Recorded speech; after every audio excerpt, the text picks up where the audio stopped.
হচ্ছে ওদেরকে বললাম যে আমি তো দিন দিন মানে খারাপের দিকে যাচ্ছি, তো আমার করণীয় কি? ওরা বলছে ডায়াবেটিস আপনাকে কন্ট্রোল করতে হবে, নতুবা আপনি কোনোভাবে সেফ থাকতে পারবেন না। একটা পর্যায়ে আমি ডায়াবেটিসের ওষুধ খাচ্ছি, কিন্তু আমি সুগার লেভেল কোনোভাবে আমি কমাতে পারছি না।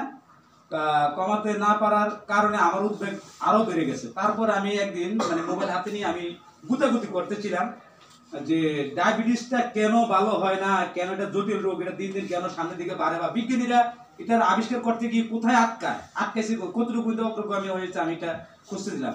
তারপর আমি সেখানে গুতাগুতি করে আমি বায়োস্ফিয়ার প্লাসের সন্ধান পাই। সেখানে তারা অস্ট্রেলিয়া থেকে একটা আর্টিকেল লিখেছে যে এই ওষুধ মানে খাবার ফুড সাপ্লিমেন্ট এটা করতে পারে, আমাদের শরীরের মধ্যে প্রায় 23 লক্ষ কোটি কোষ আছে, কোষগুলিকে রিজেনারেট করতে পারে এবং 22 রকমের হরমোন এটা ব্যালেন্স করতে পারে। তখন আমি ভাবলাম যে তাহলে আমার রোগের সাথে এটা ক্লোজলি রিলেটেড। তখন আমার এই বায়োস্ফিয়ার সম্পর্কে আমার আগ্রহটা অনেক বেড়ে গেছে। বেড়ে যাওয়ার পরে এখানের অ্যাম্বাসেডর যে ইব্রাহিম খানের সাথে আমি যোগাযোগ করার পরে পরবর্তীতে সে আমাকে বলছে হ্যাঁ আপনার ডায়াবেটিসে আমাদের ওষুধে নির্মূল হবে এবং হার্টের যে সমস্যা এটা সমূলে নির্মূল হবে। তারপর আমি গত বছর ফেব্রুয়ারি মাসের 15 তারিখে আমি এখানের মধ্যে আসছি।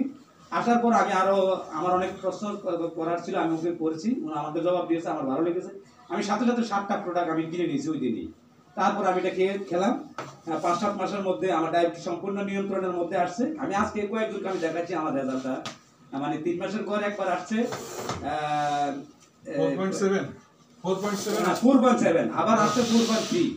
মানে যে ডাক্তার আমাকে ডায়াবেটিসের রোগী হিসেবে শনাক্ত করছে, সেই ডাক্তারও বিশ্বাস করতে পারতেছে না যে আসলে এটা ডায়াবেটিস। আপনাকে আমি শনাক্ত করছি ডায়াবেটিস রোগী হিসেবে, আপনার ডায়াবেটিস গেল কোথায়? মনে করি কোথাও না কোথাও গলো থাকছে। তারপর আমাকে আবার সে আবার রি-এক্সামিন করছে। রি-এক্সামিন করার পরে পরবর্তীতে আমার বলতে কষ্ট হওয়া যে আপনি ডায়াবেটিস থেকে আপনি মুক্ত হয়েছেন। তারপর থেকে আমি আসলে কাজ করা শুরু, মানে আমি যখন সুস্থ হয়েছি তারপর থেকে আমি কাজ করা শুরু করছি। কাজ করা শুরু করার পরে আমি আমার রিলেটিভ বা আমার আত্মীয়স্বজন বা খুব ভালো পরিচিত যারা আছে তাদেরকে আমি ওষুধগুলি নিয়ে দিয়েছি। নিয়ে দেওয়ার পরে আল্লাহ চাহে ওরাও অনেকটা সুস্থ হয়েছে এবং সাথে সাথে মানে আমিও এই পর্যায়ে এসেছি। তো কিভাবে এসেছি, আল্লাহ পাক কিভাবে নিয়ে আসছে আল্লাহ পাকে ভালো জানেন।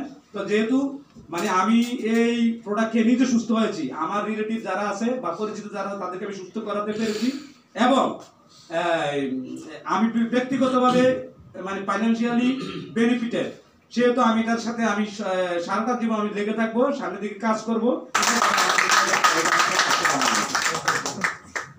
ধন্যবাদ স্যারকে। Thanks for watching video, and for more videos please subscribe our channel.